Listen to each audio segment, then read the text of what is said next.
Bine ai revenit pe canalul meu! Există situații care impun instalarea uneia sau mai multor sisteme dintr-o imagine de Windows configurată într-un mod specific.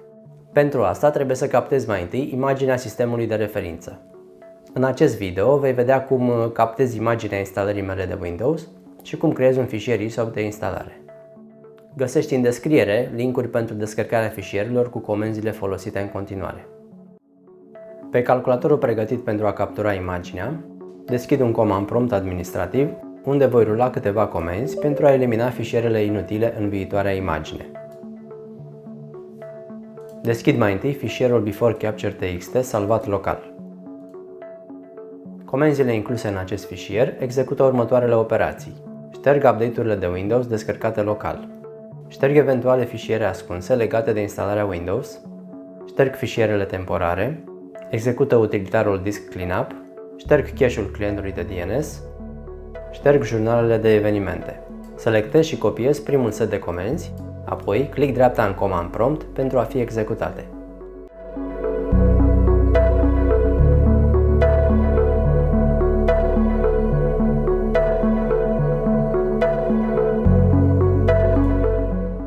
După executare, închid fereastra. Deschid PowerShell ca administrator.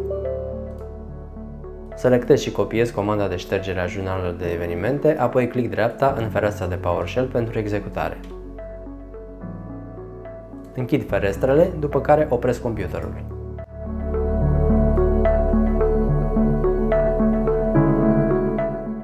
Pentru acest pas, introduc stick-ul USB cu instalarea standard de Windows, pe care am copiat în prealabil fișierul Capture and Check TXT. Dacă sistemul tău are un singur disc intern, trebuie să conectezi acum și un disc extern pe care să poți salva în continuare imaginea capturată. Pornesc sistemul și apăs F12, adică tasta specifică accesării meniului de boot. În fereastra de boot, aleg drive-ul USB pentru a porni mediul de preinstalare.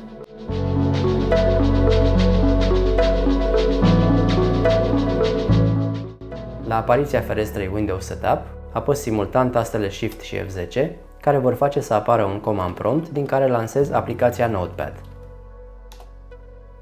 În Notepad, deschid fișierul text de pe drive-ul USB. În acest fișier trebuie să completez obligatoriu litera discului cu Windows și litera discului pe care vreau să salvez imaginea. Opțional, pot să completez un nume și o descriere pentru imaginea ce urmează a fi captată. Acum, trebuie să identific literele discurilor disponibile și pentru asta voi folosi funcția Open a Notepad.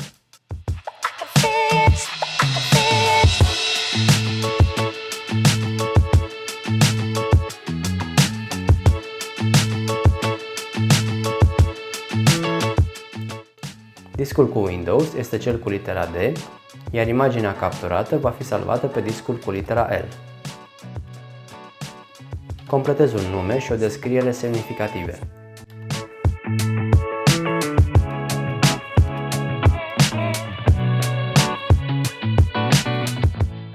Selectez și copiez primul set de comenzi, apoi clic dreapta în command prompt pentru a fi executate.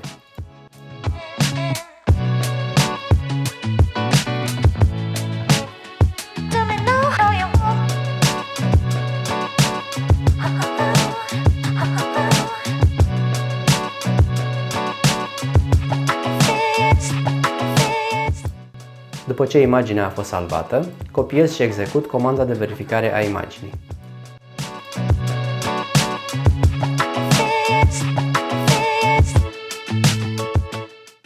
Totul este așa cum am dorit. Închid command prompt și Notepad, apoi fereastra Windows Setup, confirmând cu Yes.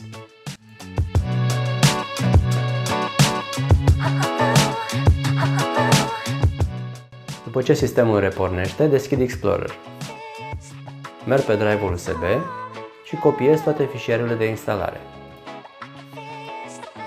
Pe un disc la alegere, creez un director cu numele ISO Files, în care lipesc fișierele copiate anterior.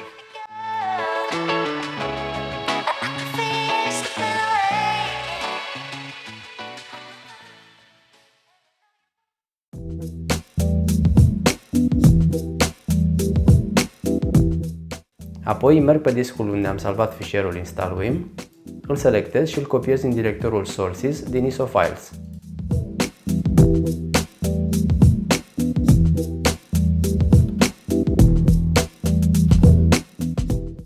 Între timp, șterg din acest director fișierul install.lsd.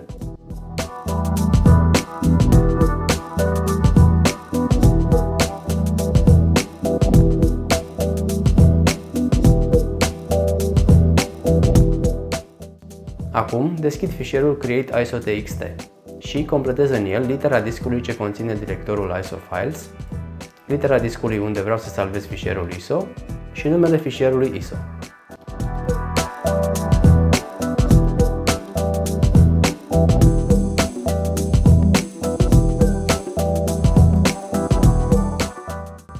Deschid un browser de internet și caut Windows ADK Download.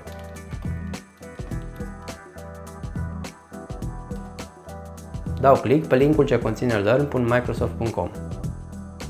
În fereastra de descărcare ADK, dau click pe linkul pentru sistemul meu de operare. Se descarcă ADK Setup Exe, pe care îl și deschid.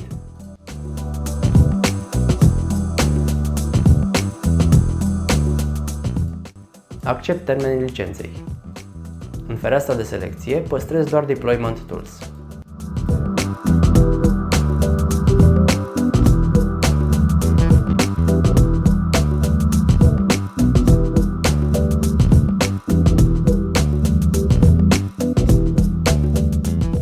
Copiez comenzile pregătite în fișierul TXT.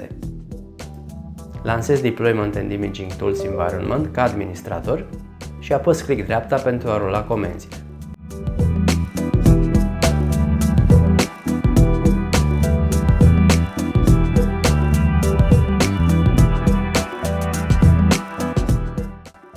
La final, fișierul ISO rezultat este gata pentru utilizare. El poate fi scris pe un stick USB cu programe ca Rufus sau AnyBurn. Mult succes! Cam asta a fost pentru astăzi. Nu uita să dai like și abonează-te pentru a nu rata următorul material. Doamne ajută!